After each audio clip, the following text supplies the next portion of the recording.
Babe Trump yang saat itu menjabat sebagai Presiden Amerika Serikat kemudian memakai dugaan tersebut untuk orang yang mengumpulkan tai atau kotoran atau ya itu apapun itu, kelawar, tikus, kucing, kemudian ular dan lain-lain.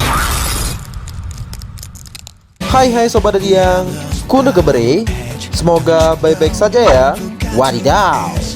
Kali ini kita akan membahas suatu topik yang pasti membuat pikiran terus melayang, saya yakin itu, dan berdiskusi mengenai suatu hal yang bisa dibilang masih hangat-hangatnya, dan saya percaya itu hingga sekarang.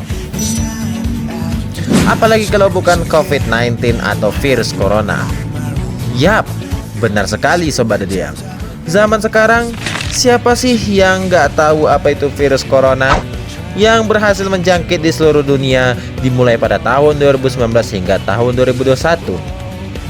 Virus ini seakan-akan menjadi momok yang sangat membahayakan dan dianggap lebih berbahaya dari emak-emak ngomel COD dan emak Street Fighter. Waridah. Juga menjadi momok yang membuat kita stres dan kehilangan pekerjaan Sobat Diang. Banyak orang di PHK plus banyak orang yang meninggoy. Wadidaw nggak itu? Jadi, poin besar yang akan kita ungkit kali ini di The Diang adalah misteri asal-muasal virus corona. Nggak sabar lagi kan? Mau ikut bahas atau mau banget nih? Hahaha. Kalau gitu, subscribe dulu dong ya Sobat Diang. Hehe, biar semangat ke depannya ya kan? Lagian subscribe itu gratis kok. Benar bukan? Oke Sobat Diang, nggak usah banyak cincong. Ini dia, let's roll out. Roll out. We roll.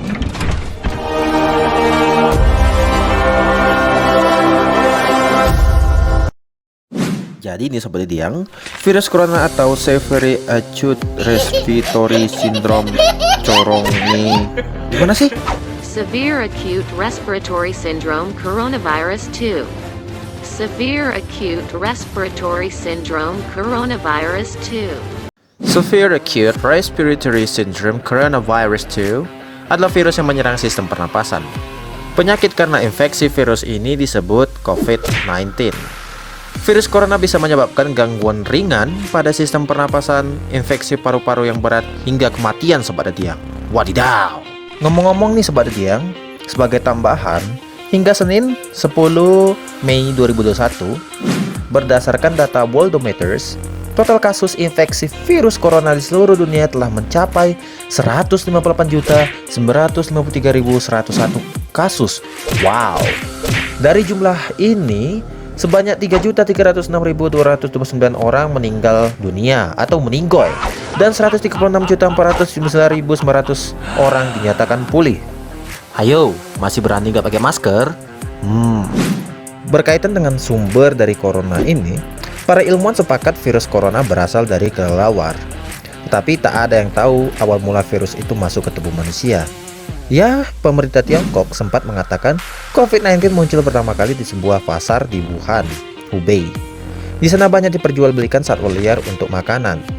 Ya, kalian juga tahu sih bagaimana makanan yang ada di sana seperti kelelawar, tikus, kucing, kemudian ular, dan lain-lain.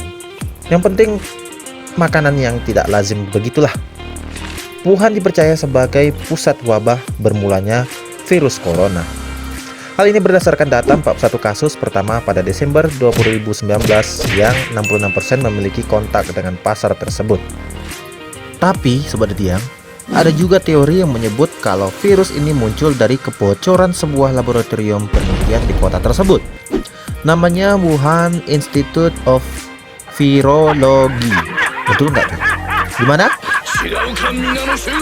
Wuhan Institute of Virology. Wuhan Institute of Virology. Oke, terima kasih Google. Wuhan Institute of Virology. Di laboratorium institut tersebut memang ada penelitian virus corona dari kelelawar. Penelitian ini dirancang untuk mencegah pandemi seperti SARS. Tahu SARS kan? Yang dulu pernah menjangkit di dunia juga. SARS merupakan sindrom pernapasan akut yang muncul pada November 2002 silam di provinsi Guangdong, Tiongkok.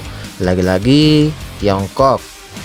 Penyakit ini juga muncul dari virus corona kelelawar, tapi jenisnya berbeda dengan COVID-19. Teori ini sudah muncul sejak Februari 2020 dan diperkuat laporan beberapa media, termasuk Washington Post pada 14 April lalu. Media asal Paman Sam itu menemukan bukti 2 peringatan dari pejabat kedutaan besar Amerika Serikat yang beberapa kali mengunjungi Wuhan Institute of Virology. Hore, benar kan?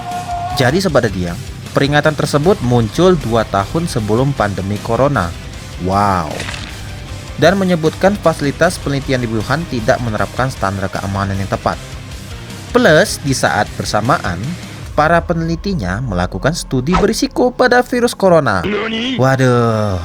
Selama berinteraksi dengan para ilmuwan di laboratorium WIV, kami mencatat laboratorium baru ini memiliki kekurangan serius dari segi teknisi dan peneliti berlatih yang diperlukan untuk mengoperasikannya dengan aman.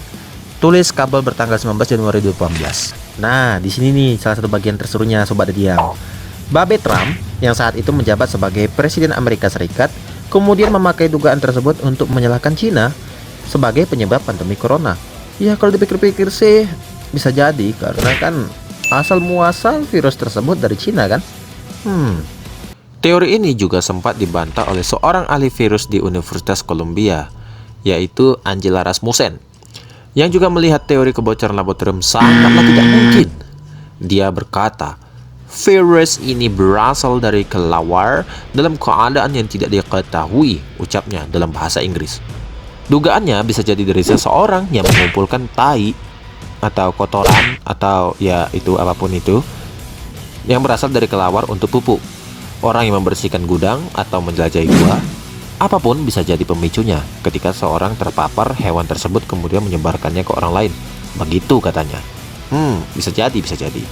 Jadi Sobat Diang, di laboratorium yang ada di Wuhan, ada wanita yang disebut sebagai wanita kelelawar atau siluman kelelawar atau ya itu yang namanya Shi Zhengli. Nah, dia membantah spekulasi tersebut. Ia sudah menginstruksikan kepada timnya untuk mengirim sampel dan mengurutkan genom virus yang ada. Seluruh hasil pemeriksaan telah ia baca dan tak menemukan kesalahan penanganan sampel, terutama selama pembuangan. Itu benar-benar menghilangkan beban pikiran saya. Aku tidak tidur selama berhari-hari, Kata Shi dalam bahasa Cina. Terbaru Sobat Diang, seorang tentara cadangan Amerika Serikat dan ibu dari 2 anak namanya Mat C. Benasi, tukang nasi mungkin ya, menjadi sasaran perundungan di media sosial. Oleh para penikmat teori konspirasi, Benasi disebut sebagai orang yang membawa virus COVID-19 ke Tiongkok. Wah parah ini, fitnah ini namanya. Alamat rumahnya terekspos di media sebelum akhirnya Benasi dan suaminya menutup akun media sosialnya beserta warung nasinya. Mungkin meskipun keduanya bekerja untuk pemerintah Amerika Serikat, mereka merasa tak berdaya dengan segala macam bulian dilakukan para warganet. Aduh. Saya ingin semua orang berhenti melecehkan saya, karena ini adalah penindasan dunia maya kepada saya dan sudah tidak terkendali, Ujarnya sambil menahan air mata, lagi-lagi di dalam bahasa Inggris. Teori konspirasi yang menyeret Benasi berawal pada Maret lalu. Dasarnya adalah ketika ia mengikuti Olimpiade Militer di Wuhan pada Oktober 2019. Saat menjadi peserta perlombaan sepeda, Benasi mengalami kecelakaan hingga patah tulang rusuk dan geger otak. Ia berhasil menyelesaikan lomba tapi dicopot dari grup. Aduh kasihan ya, udah capek-capek untuk mengikuti Olimpiade Militer malah difitnah. Aduh. Disinilah konspirasi itu muncul. Keberadaannya di Wuhan pantas dikaitkan dengan teori Amerika Serikat membawa senjata biologis ke Tiongkok. Orang yang memanaskan teori ini adalah George Webb, seorang pembuat konten di YouTube yang memiliki 100.000 pengikut. Lumayan ya. Ia diduga gemar menyebarkan berita palsu melalui situs berbagi video tersebut. Siapa yang kayak gini nih, tukang fitnah? Semoga sahabat Diang tidak seperti ini ya.